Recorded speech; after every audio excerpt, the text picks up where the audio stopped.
Merhabalar Zülfikar Beyciğim. Bizi davet ettiğin için sağ ol, teşekkür ederim. Randevulu geldim ben buraya. Öyle mi? Tabii. Seni bilmem de ben randevulu geldim. İsmail abim de benim şefimdir, eski şefim. Devlet Hava Meydanlarından. Ondan sonracıma bayağı da sohbetlerimiz oldu, değil mi? Evet. Ama bir tane kavgamız olmadı. Enteresan bir şey. Ama olabilirdi. Başımızdaki Remzi patronumdan dolayı her şey olabilirdi valla. Emniyetem yeni şantiye şefi. Ya hiç sorma. Hiç sorma. Hiç sorma. O da kayda girsin diyorsun abi. O çayı belki yaptırabilirdim de işin içine kurabiye girdi. Kurabiye alıp getireyim dedi. Oradan hapı yuttum. Evet Zülfikar kardeşim, sen burada restorasyon işlerindesin. Tepebağ'daki 226 envanter numaralı. Bu eski Roma höyüğü deniliyor değil mi? Roma. Tepebağın altı. Roma çok yeni kalır ya. Daha mı? İnsanlık tarihi. Hitit var. Hitit. Yani pardon, Mardin Urfa'daki neydi? Göbekli Tepe'den daha mı eski? Yok. En eskisi orası. Göbekli Tepe değil mi en eski? Yani şöyle höyük çok tabii. Yani insanlık tarihi açısından başlangıç Neandertal döneminden beri höyükler onlardan kalan bir Evet. şey ama orada bir kültür varlığı var. Orada bir insanın gelişiminde tapınak, o çağlarda tapınak modeli var orada yerleştirilmiş. Evet. Burada böyle bir şey yok. Burada normal yaşam. Yani Normal yaşam şeyi oluyor. Evet. daha da eski olabilir ama Yani ben şuna getirmek istedim. Hani eski taş köprü vardı ya. O dönemdeki yok onlar çok yeni canım. Onlar burada höyüğe göre hiçbir şey değil. buradaki kazıdan daha mı yeni taş köprü? Çok yeni. Ha, Şimdi tamam. buradaki şu anda mevcut kazı 6,5 metreye inmişler. Evet. Daha aşağı. Şimdi Bizans'tır. Bizans'ın altında Roma var. Roma var. Roma'nın altında Hititler var. Hititler. Asurlar var. Daha geriye gidersen Luiler var. Yani 8.000 yıldan falan konuşuyoruz. Bu aşağılar. Tabii ki taş köprü 2000 yıllık bir hadise. 2000 yıllık, 1800 doğru. küsür yani. Doğru. Kazdıkça daha ötelere gideceksin. Yani bu taş köprü Adanus, Sarus muydu?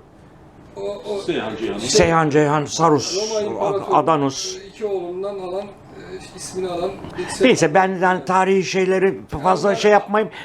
Merak edenler de internetten açıp baksınlar. Aynen. Öyle diyelim. Aynen öyle. Yani doğal yapı değil bu yükselti, bu höyük. İşte zamanla yapılan kerpiç binaların Ben şunu duydum işte. çökerek üst üste Tepebağ'ın altı dediler, tarih kaynıyor dediler o zaman. yani bilim kaynıyor diyelim aslında. Öyle mi? Tabii yani bilimsel bilgi var buradan. Yoksa Tabii. görsel bir şey, turizme dayalı bir şey çıkmaz. Hatta hatırlıyor musun? Zeki abiyle birisi, o Sabri Bey'imdi, Sabri Gül.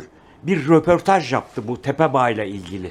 Onun da videosu var ama bende değil tabii, o şeyde. Sabri Bey'de olabilir o video. Ya bunu en iyi arkeologlar bilir. Yani Tabii, Zeki canım. amca tabii duayenimiz, büyüğümüz. Zeki abi görmek bile bir keyif orada. Onu görmek bile. Evet, evet. Ben ne mutlu ki ben onların yanında çalıştım. Tabii. Zeki abinin yanında çalıştım. Zeki Sasay yapıyorlardı o zaman. Evet. Sasayı sıfırdan yapıyorlardı. Evet. Onlarla ben tanışma, sohbet etme şansını yakaladım. Rahmetler olsun. Amin. Zeki abi bizim için bir ustaydı. Biz de onun çırağıydık olarak. Şöyle Sayın Koli, ben mesela organize sanayiye gidiyorum, bir çatı görüyorum. Bakıyorum, bir yorum yapıyorum. Bunu yapsa Zeki abi yapmıştı. Yüzak yapmıştı. Aynen. His geliyor bana. Patrona soruyorum. Kim yaptı diyorum.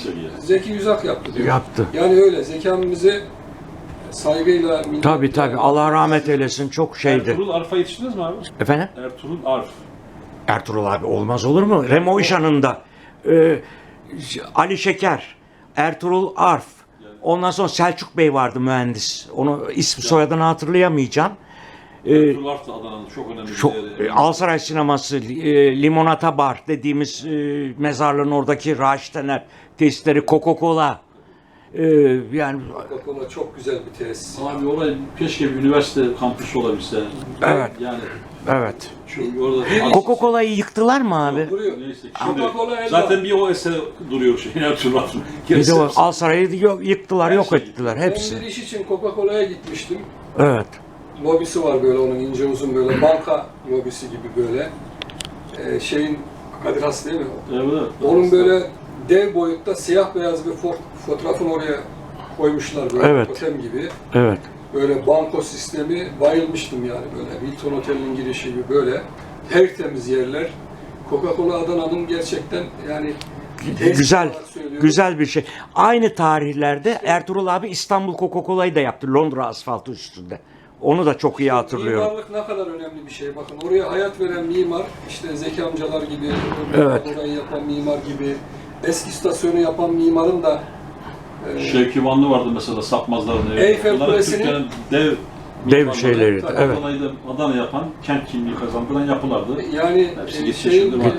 bizim eski istasyonun çatı tekniği Eyfel Kulesi'ni yapan mimarın, mühendisin tekniği aynı veya ki o yapmış. Murat Ulaş'tan aldığım bilgiye göre. Ben İsmail Bey'in. Evet abicim. Hoş geldin Sayın Kone. İsmail şefim benim en sevdiğim şeflerden biridir. Beni kurtarmıştır. Eyvallah. Devlet Hava kaç yılında abi? Biz 2011'de mi yaptık Herhalde. oraları ya? O tarihlerdeydi değil mi? Evet, evet, evet. O tarihlerde şey yaptık. Güzel bir şeydi, evet. Evet. Bir şey yaptık yani. Evet. Bir de ben müsaade edersen en son giderken